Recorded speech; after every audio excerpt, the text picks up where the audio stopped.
అందరికీ నమస్కారం.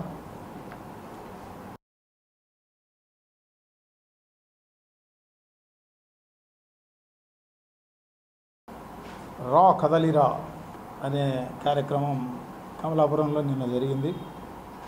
అది కమలాపురం అంటే కమలాపురం ఒకటి కాదు, కానీ జిల్లా వ్యాప్తంగా జరిగిన సభ అది. ఆ సభలో చంద్రబాబు నాయుడు గారి ప్రసంగం అంతా కూడా అసత్య ప్రగల్భాలు, అసత్యాలు, అబద్ధాలు దీనిలతోనే కొనసాగిన పరిస్థితి. అదే కాకుండా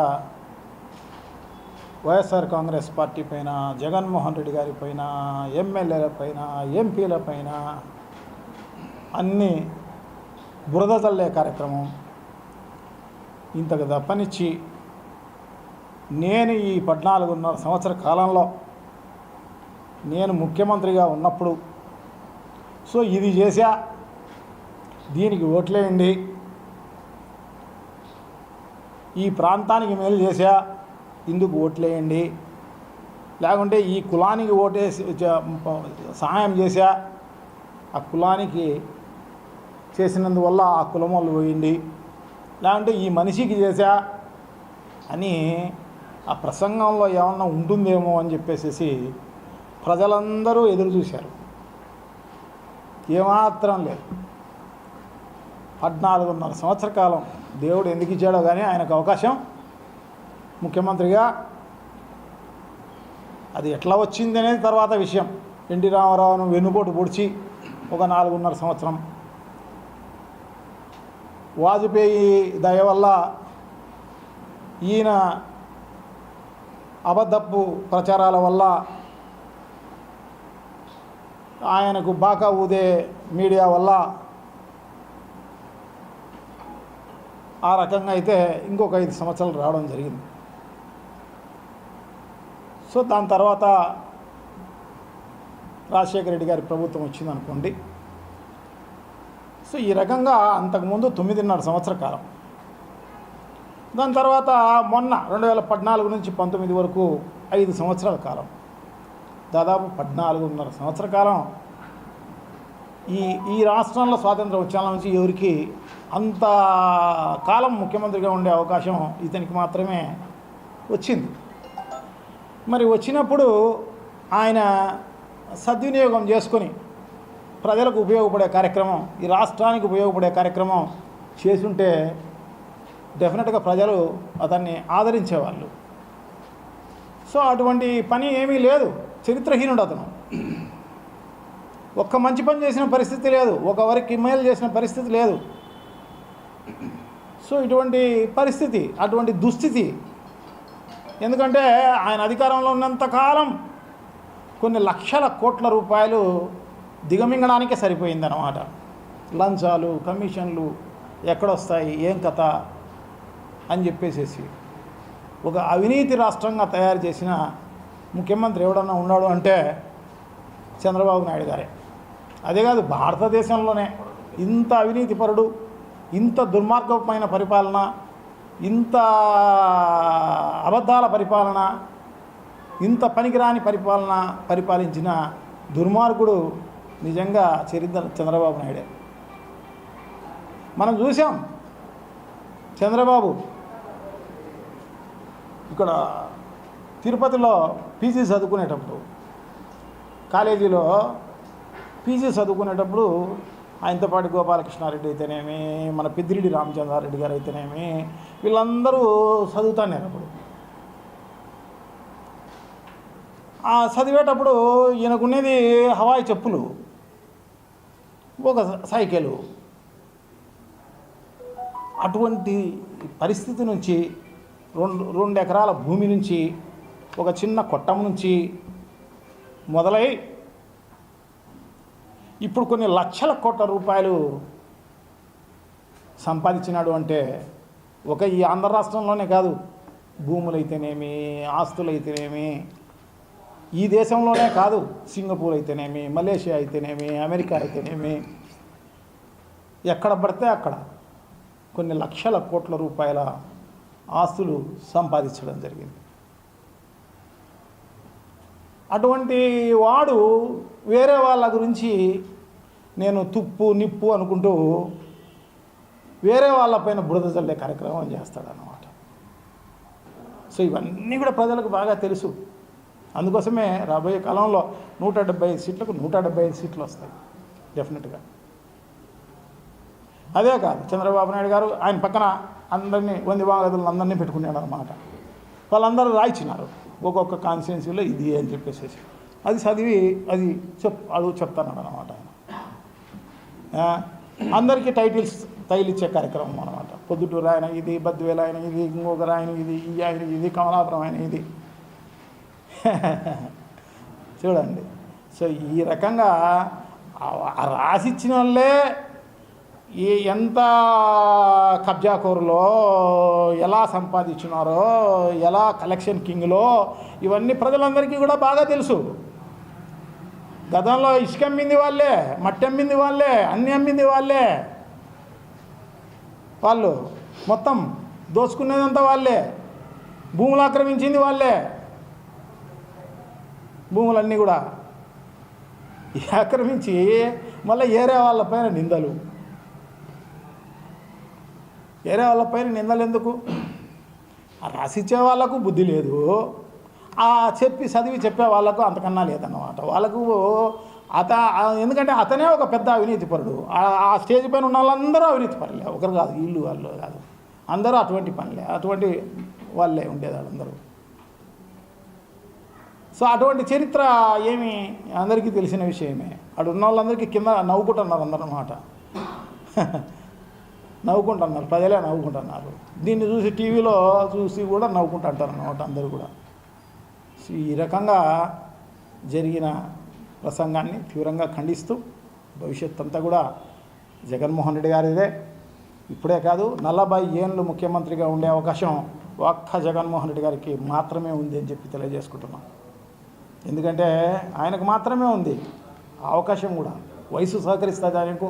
వయసుతో పాటు ఆయనకు ధీటైన వ్యక్తి ఏ పార్టీలోనూ లేరు, ఆయనకు ధీటైన పార్టీ ఏ పార్టీ లేదు. అన్నీ ఫేడౌట్ పార్టీలే. తెలుగుదేశం పార్టీని ఎప్పుడో చూసేసినారు, చంద్రబాబు నాయుడిని ఎప్పుడో చూసేసినారు, చదివినారు వీళ్ళందరినీ. పవన్ కళ్యాణ్ని చూడడం జరిగింది. 15 ఏళ్ళ నుంచి పాలిటిక్స్లో ఉన్నాడు. ఎప్పుడు ఆయన సీరియస్ పొలిటీషియన్ కానే కాదు, సీరియస్ పొలిటీషియన్ అసలు కాదన్నమాట. ఎప్పుడో ఒకసారి ఆయనకు ఎప్పుడైనా ఖాళీలు దొరికితే, కాల్ షీట్లు ఖాళీగా దొరికితే, సినిమాలు లేకోకుంటే ఇక్కడికి వచ్చి చంద్రబాబు నాయుడు గారి డైరెక్షన్లో ఏదో 4 మాటలు చెప్పిన దానికి ఆయనకు ఏదో ఆయన డబ్బులు ఆయనకు వస్తాయన్నమాట. ఖాళీ టైంకి డబ్బులు వసూలు చేసే వ్యక్తి తప్ప, ప్యాకేజీ మనిషి తప్ప ఇంకో రకమైన కార్యక్రమం. దరిద్రమైన పాదం. నీ పాదమహిమతో ఈ రకంగా ప్రజలందరూ ఇబ్బంది పడుతున్నారు, ఈ రాష్ట్రమే ఇబ్బంది పడుతుంది. నువ్వు రాకపోయి నింటే, నువ్వు హైదరాబాద్లో ఉండింటే ఏమీ లేదు, శుభ్రంగా ఈ సంవత్సరం కూడా వర్షాలు బాగా పడిండు, పంటలు బాగా పండిండు, ప్రజలందరూ సుఖంగా సవ్యంగా సంతోషాలతో ఉండింది.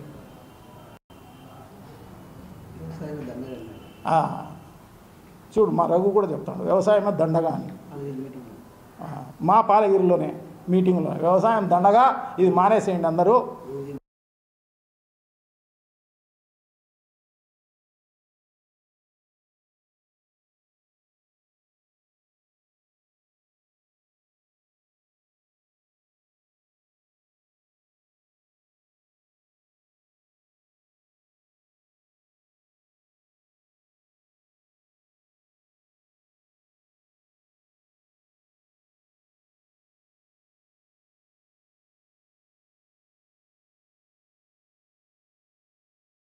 ఫస్ట్ రాజశేఖర రెడ్డి గారికి వెన్నుపోటు పొడిస్తేవి.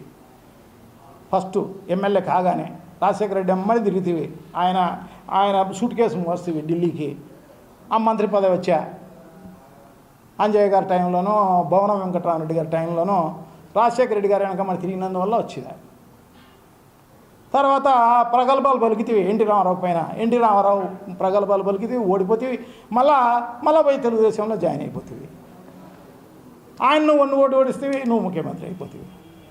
చూడండి, అన్నీ వెన్నుపోట్లే. రాజశేఖర రెడ్డితో వెన్నుపోట్లే, ప్రజలకు వెన్నుపోట్లే, ఎన్టీ రామారావుకి వెన్నుపోట్లే, అందరికీ వెన్నుపోట్లే. నీ రాజకీయమే వెన్నుపోట్లు రాజకీయం. ఏమి రాజకీయం నువ్వు చేస్తావు? నువ్వు మళ్ళా వచ్చి అందరికీ ప్రసంగాలు పెద్ద ఎత్తున నువ్వు సో తప్పకుండా ప్రజలందరికీ విఘ్నులు డెఫినెట్గా ఒక మంచి రిజల్ట్ తోటి జగన్మోహన్ రెడ్డిని ఆశీర్వదిస్తారు అని చెప్పేసి నేనైతే వీళ్ళు కూడా ఎలక్షన్ వచ్చింది కాబట్టి దసరా పండుగ వచ్చినట్టు అనమాట. ఎలక్షన్ వచ్చింది కాబట్టి ఆ బుడబొక్కల వాళ్ళు వచ్చినట్టు వచ్చి పవన్ కళ్యాణ్ వచ్చి వాడిని డ్రామా వాడేస్తాడు.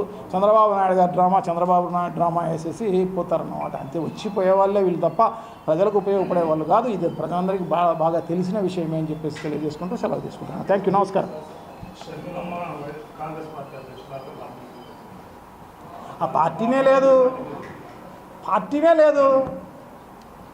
ఈ రాష్ట్రంలో కాంగ్రెస్ పార్టీ అనేది ఉందా? లేదే. లేని పార్టీ గురించి మనం ఎందుకు మాట్లాడాలి? అవసరమా? ఉన్న పార్టీ లీడర్ల గురించే మనము అంతో ఇంతో ఏదో 2%, 3%, 5% ఓట్లు వస్తాయి వాళ్ళ గురించి మనం మాట్లాడితే ఏమన్నా అర్థం ఉంది. ఇది ఉరువే లేని పార్టీ, అసలు ఏం లేవు, జీరో.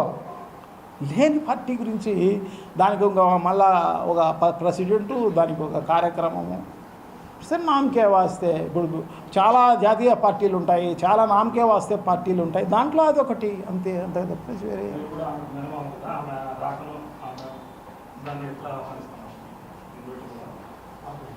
అదే కదా చెప్తున్నది. నేను మినమాం అనుకోవచ్చు, లేదు అంటే ఇంకొకటి అనుకోవచ్చు, లేకుంటే వైఎస్ఆర్ కాంగ్రెస్ పార్టీ కార్యకర్త అనుకోవచ్చు, నాయకుడు అనుకోవచ్చు, ఇంకొకటి అనుకోవచ్చు. లేని పార్టీ గురించి, లేని వ్యక్తి గురించి ఏం మాట్లాడాలి? ఏముంటుంది? ఏమి లేదు. సర్వరాయ సాగర్ ప్రాజెక్టుకు సంబంధించి ఆ కాంట్రాక్టులో నేను భాగస్తుని. సో అప్పుడు దానికి సర్వరాయ సాగర్కు సంబంధించి ఆ కాలంలో మేము దాని మట్టి కోసం భూములన్నీ అక్వైర్ చేయడం జరిగింది. సర్వరాయ సాగర్కు ఎంత ఇస్తారో అంతే రేటు పెట్టి గవర్నమెంట్ రేటు ఫిక్స్ చేసి ఉంటుంది అన్నమాట. 60,000 రూపాయలు, 70,000 ఎంతో ఉన్నది అప్పుడు. అది మామూలుగా చేసేది భూమి విలువ 10,000, 5,000, 80,000 రూపాయలు. అంటే వాళ్ళకు గవర్నమెంట్ రేటు 60,000 అయితే 80,000 రూపాయలు ఇచ్చి మేము మట్టి కోసం తీసుకోవడం జరిగిన భూములు. అవన్నీ కూడా మట్టి తీసేసి గుంతలు పడిపోయి ఆ చుట్టూ ఉన్న రైతులకు అందరికీ ఇబ్బంది జరుగుతున్నాయి. దాంట్లో కంపలన్నీ మొలిచేసేసి దాంట్లో పందులు అన్నీ ఉండి వాళ్ళు పంటలు పెట్టుకోక దీని ఏటుకు ఈ భూమి ఏటుకు ఉంటే వాళ్ళందరూ రిక్వెస్ట్ చేసినారు, అయ్యా నాయన బాబు అదేదో నీదేదో రిపేర్ చేసుకుంటే మేమన్నా బాగుపడతాము అని చెప్పేసి. సో దానికి వాళ్ళ రిక్వెస్ట్ మేరకు నేను దాన్ని అభివృద్ధి చేయడం జరిగింది తప్ప ఇంకొక కార్యక్రమం ఏం లేదు. అవి ఎట్లా గుంతలు ఉన్నాయి, ఇంకో అంత పెద్ద గుంతలు చేసేసి దాంట్లో చేపల చెరువు పెట్టుకున్నాం అంతే. అంతకు తప్పనిచ్చి వేరేం లేదు. దాంట్లో జరుగుతుంది, ఈరోజు కాకుండా రేపు జరుగుతుంది. ఉక్కు పరిశ్రమ అనేది ఒక మంచి పరిశ్రమను ప్రభుత్వం ఈ జిల్లాకు తీసుకురావాలని శ్రీ వైఎస్ రాజశేఖర రెడ్డి గారు ఆ రోజు ఈ భూములను కేటాయించడం జరిగిందనమాట. ఒక మంచి పరిశ్రమను తీసుకొస్తే ఆడ దాదాపు ఒక 40,000-50,000 మందికి ఉద్యోగాలు వచ్చే కార్యక్రమం జరుగుతుంది, మంచి జరుగుతుంది అన్న ఉద్దేశంతో పెట్టడం జరిగింది. దురదృష్టవశాత్తు వాళ్ళు పెట్టలేకపోవడం జరిగింది. వాళ్ళు ఎవరు, మన జనార్దన్ రెడ్డి వాళ్ళు బ్రహ్మణి స్టీల్స్ సంబంధించిన ఫ్యాక్టరీ రాకపోయింది. అంతే తప్ప నుంచి మంచి ఉద్దేశంతోనే మొదలుపెట్టడం జరిగింది. దానికి కూడా అసెంబ్లీలో నేను కూడా చూసినా అనమాట. దానికి కూడా రాజశేఖర రెడ్డి గారు చెప్పడం జరిగింది. ఆ తొండలు కూడా గుడ్లు పెట్టని ప్రాంతం అయ్యాది నాయన, అదొకసారి పోయి చూడు. ఈనాడు పేపర్లో వేయడం జరిగింది. నెమళ్ళు తిరిగేది, సెలయేర్లు ఇవన్నీ వేసినారన్నమాట. అవన్నీ ఏమి లేవు బాబు అక్కడ, మీరు అభూత కల్పనలు అక్కడ ఏమి లేవు నాయన. తొండలు కూడా గుడ్లు పెట్టవు. అంటే ఆ ఎండలు మండుతూ ఉంటాయి, కింద ఆ బండలు కూడా రాళ్ళు, ఆ కొండలు గుట్టలు, ఆ గుట్టలు అవి మట్టి కూడా లేవాడ, అన్ని గుట్టలు రాళ్ళు. అవి ఆ ఎండకు కింద నుంచి వేడి, ఆ వేడికి తొండలు కూడా నిలబడవు, గుడ్లు కూడా పెట్టే అవకాశం లేదు. ఏదో చెట్టో గిట్టో నీడ ఉంటే ఆ తొండలు కూడా పెడతాయి అన్నమాట గుడ్లు. సో అది ఎక్స్ప్లెయిన్ చేయడం జరిగింది అన్నమాట రాజశేఖర రెడ్డి గారు అన్నమాట. సో అన్ని దానిలకు అబ్జెక్షన్స్ అన్ని రకాలుగా, మళ్ళీ ఇప్పుడు అన్ని దానిలకు మళ్ళీ ఏదో ఒక అట్లా